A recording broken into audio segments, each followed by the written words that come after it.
So this is the first form that you need to accomplish for REC class. This is called REC application form.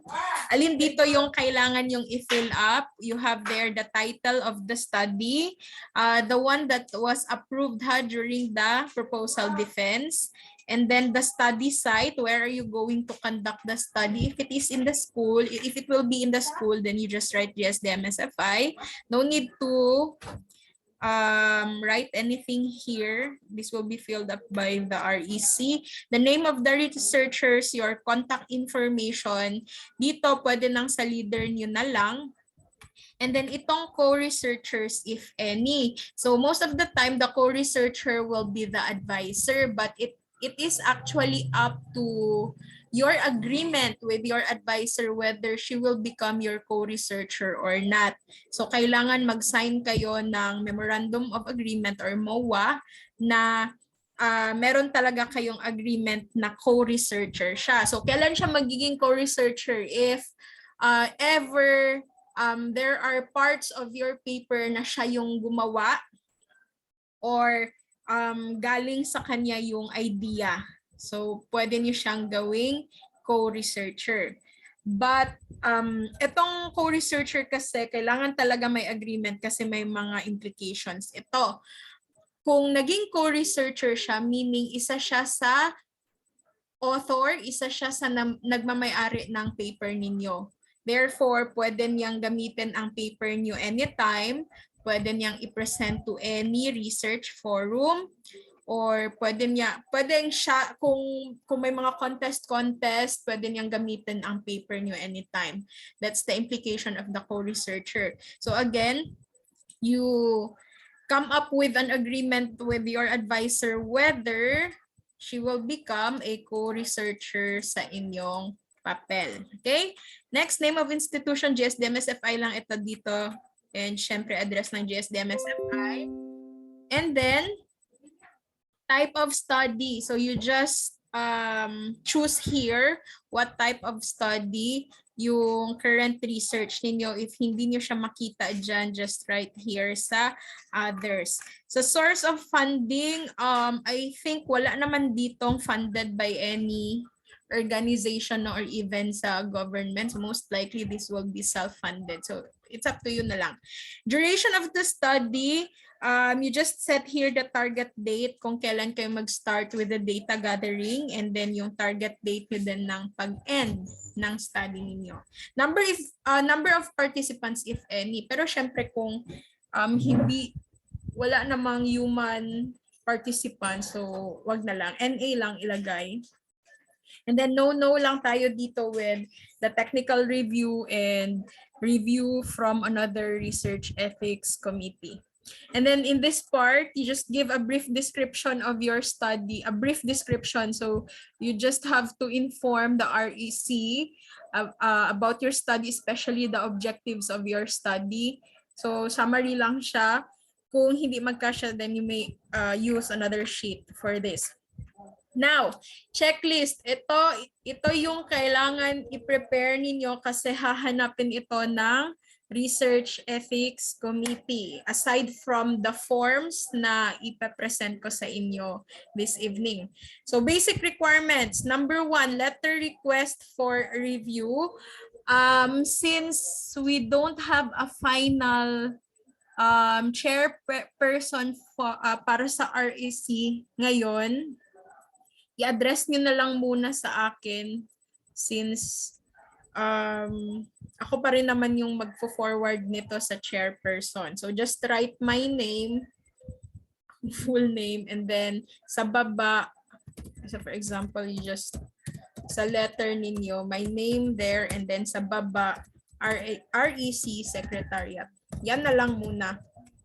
Dito nyo i-address yung letter ninyo requesting that you are submitting your paper for REC review.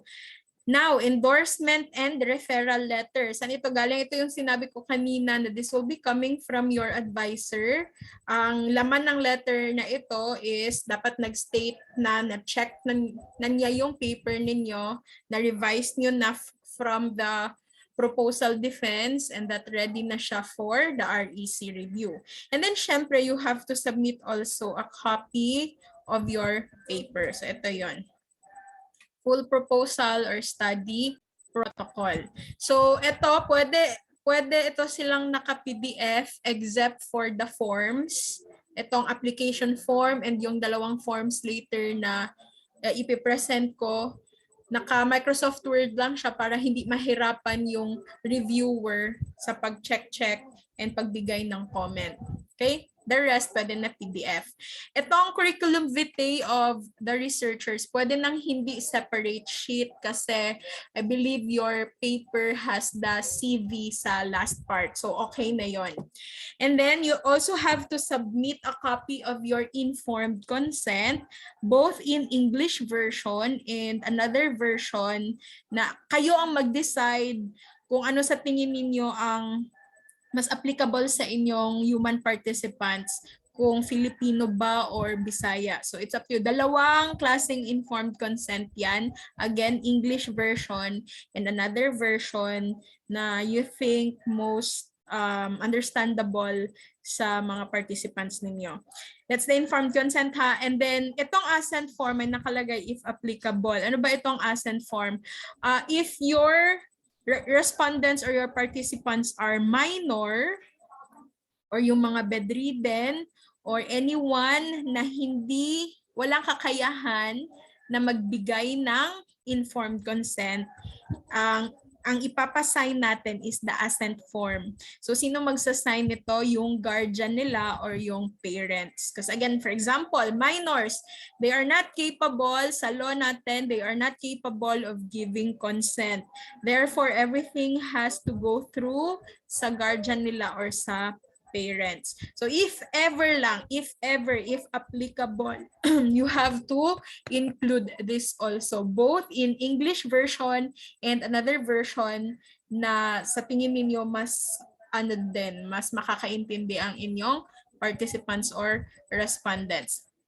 Now, other supplementary documents, you also have to include a copy of your questionnaire. If ever meron kasi hindi naman lahat may questionnaire, data collection forms, product brochure if applicable also, and permits for special populations, only. Itong others wala na kasi I think wala naman nang hahanapin yung REC. Except na lang kung meron talagang hahanapin na special na document sa grupo ninyo, the REC will just communicate. Okay? Questions so far sa first na form and sa list of requirements? Wala? Ako mangutan na. Okay na inyong questionnaire? Para dito sa mga naay questionnaire, kumusta? Nakapa-validate na ba or wala pa? Wala pa po ma'am kasi di ba i-check po di ba to sa ni Ma'am Dalig before dapat i-validate. Oh yeah. Okay, so as in totally wala pa dahil nakita ang revision ni Ma'am Dalig, no? Okay, sige. After having your paper checked by Ma'am Dalig, you have to have your questionnaires validated by experts. So okay lang magpa-validate kahit na wala pang certification from the REC. So kung ano yung draft nyo na questionnaire, okay lang yon, ipasa nyo sa REC. Wala yung problema.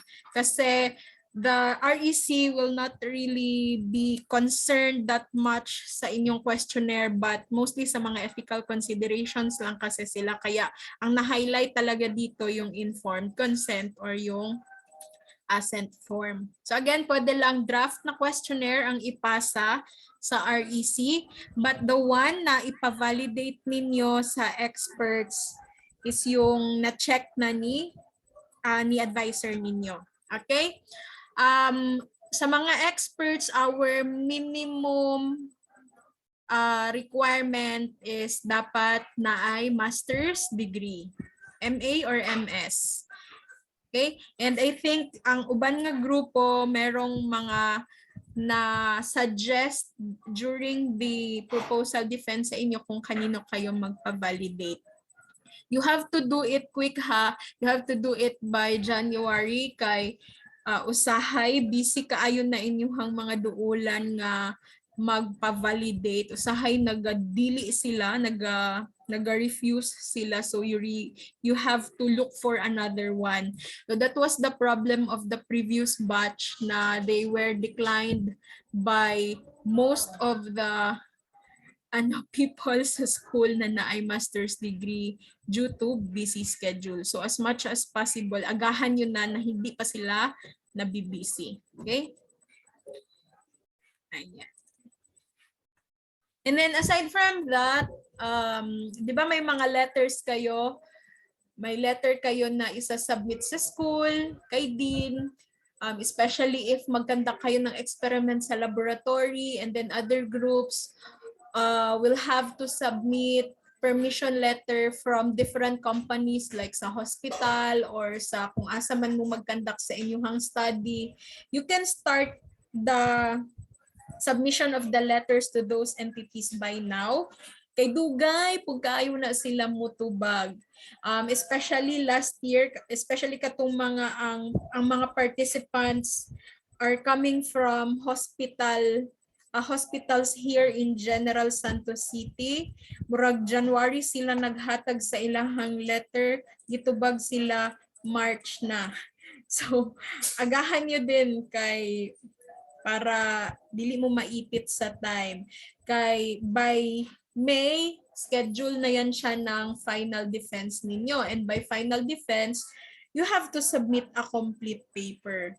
So hindi lang na by May, anha pa mo nakahuman sa inyong data gathering, wa pa mo nakabuhat sa results and discussion. No, kailangan tapos na lahat ng parts ng paper by May. And then the schedule for the final defense, kagaya lang siya ng last time, either before the final exam or after the final exam. So i-ano na lang ninyo, i-anticipate na ninyo siya. So again, pwede na mo magtagtag og letters sa to whoever kung kinsa man ang inyong kailangan og permission. Pero syempre, ang inyong letter baya kay signed by your advisor. So, i-contact nyo din si Ma'am Yas for that. And itong part na ito, accomplished by leader na lang, and then date submitted, and then ito, ako na mag-fill up nito. So, this one is the first form that you need to accomplish for the REC. Now, for the second form, you can ask question ha anytime, baka may na-miss kayo. Ay, ma'am, pwede kami makingin yung form, ma'am? Yeah, I'll be uploading this after the class sa Schoology. Okay? Ma'am? Yes. Ma'am, saan gani yun na part yung ano, ma'am? Pwede siya PDF, ma'am? Yung other requirements except for the forms. Okay? Application form. And then itong form na ito. I-Microsoft Word nyo lang ito. Informed consent form. Ang mag-fill up nito, I just want to clarify, ang mag-fill up ng form na ito, yun lang merong informed consent. Kuha? Kasi hindi lahat magkakaroon ng informed consent, especially if experimental ang study ninyo and then your experiment does not involve human subjects. So walang kailangang informed consent dyan. The rest, na magkakandak ng experiment na kunan ng dugo. So, syempre, kailangan nyo ng informed consent and especially yung mga magkakandak ng survey. May informed consent talaga yan lahat. So, you need to accomplish this form also. But this is not actually, this is just an easy nga form. Ang inyong kailangan lang i-fill up is this one, the title of the study. The principal investigator, your names here. Kana lang. The rest, wala na kayong i-check dito ha. Wala na. Kasi itong part starting here, actually starting here sa REC code, ang REC na mag-fill up nito. Itong yes or no, hindi kayo magsasagot dyan. Yung reviewer ang mag-check. Okay? Kasi i-evaluate niya yung informed consent ninyo if he or she can see the following sa inyong informed consent. So kailangan nyo kasi ilagay talaga yung purpose of the study sa form ninyo, expected duration of the participation, and so on.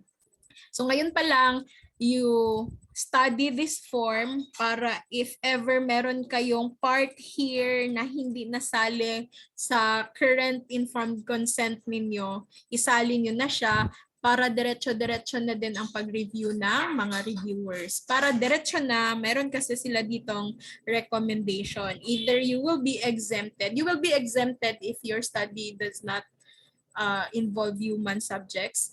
Pero kung nakita nila lahat yung kailangan nilang makita sa informed consent nyo, diretso na yun siya approved. Pero if ever may mga kulang-kulang, it can be minor or major revisions.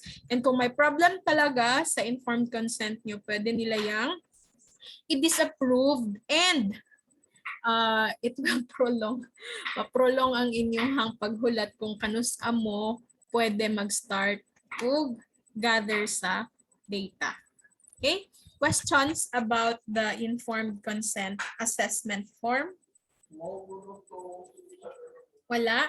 Not everything here can be applicable sa study ninyo ha. Kagaya nito may nakalagay in if applicable. Random assignment to the trial treatments. If your study does not involve giving treatment, then just wag nyo na lang. I mean, hindi talaga natin siya makikita sa informed consent ninyo. Okay? So that's the second form. Dahil pangutan na. Sure na yun. Wait lang ha.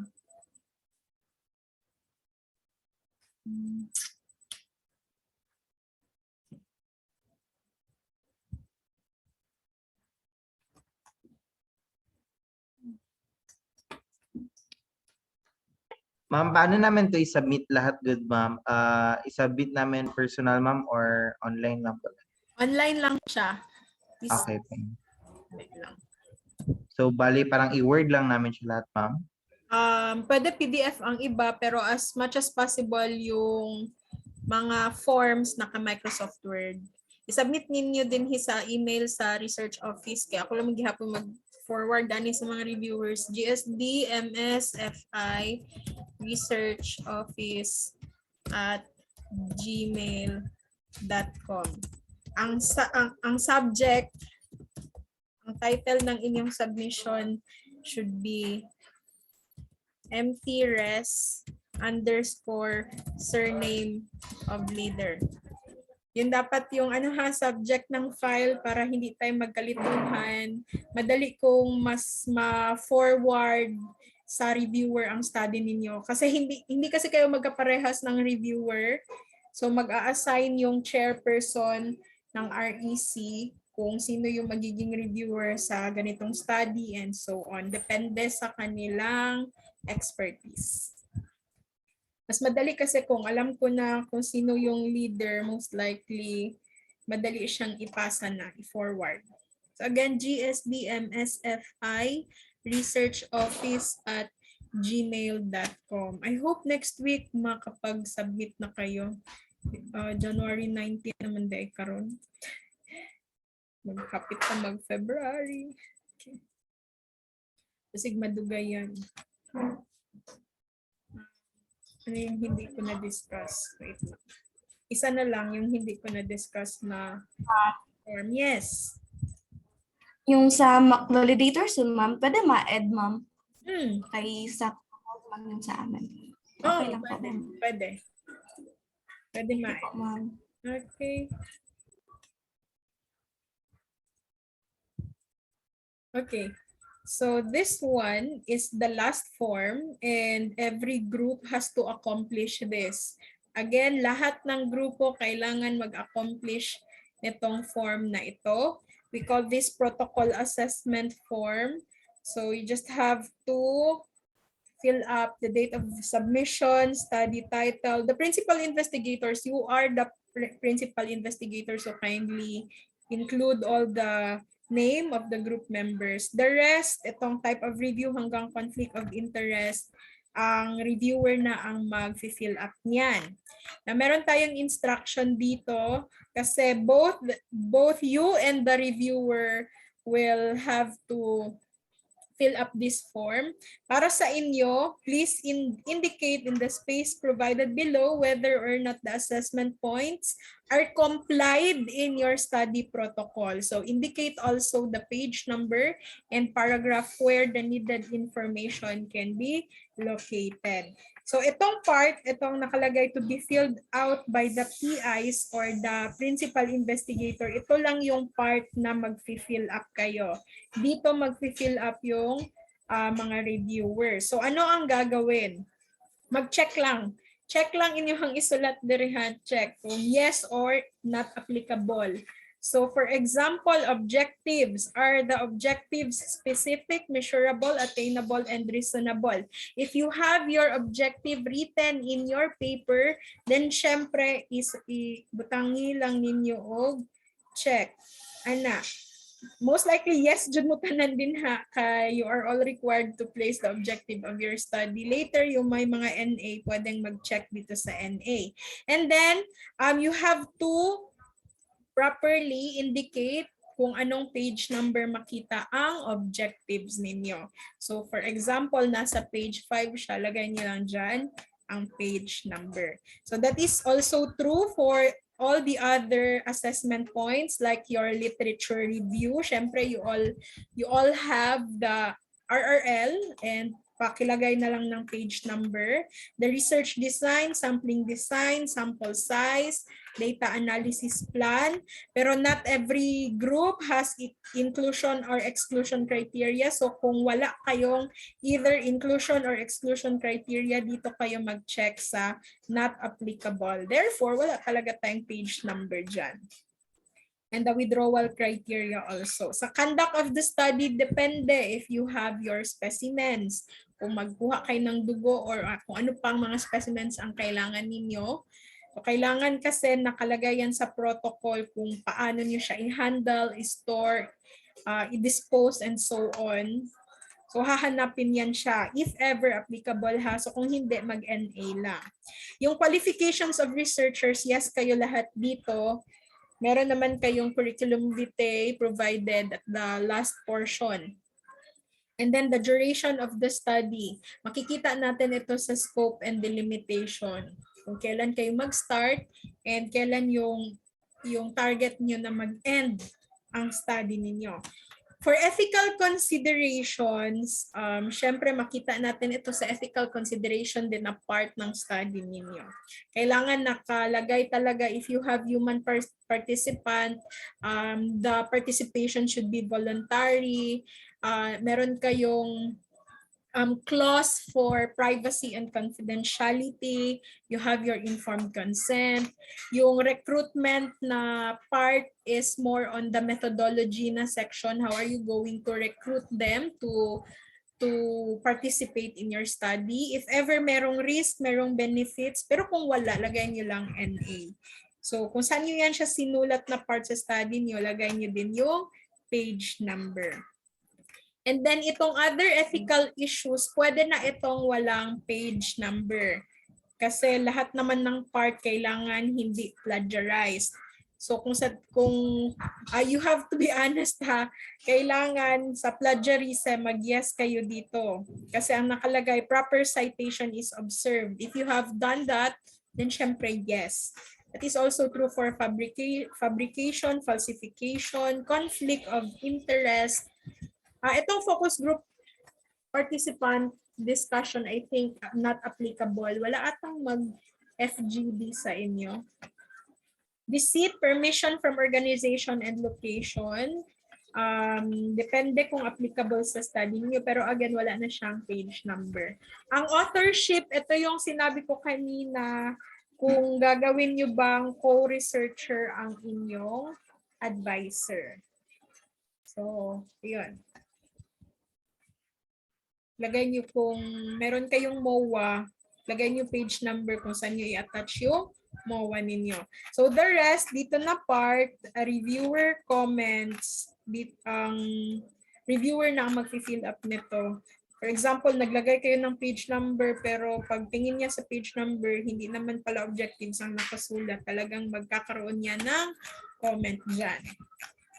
Now, dito sa baba, ang reviewer na din ang mag-fill up. Depende sa kanyang decision whether approve na yung paper ninyo or kailangan ng revision. Ang problema kung disapprove. Pero so far, wala pa naman ako nakitang study na disapprove. Meron lang minor and major revisions. So, ano pa yan? Revisions aside from the revisions na require ng inyong mga panelists. Okay? I think that's it.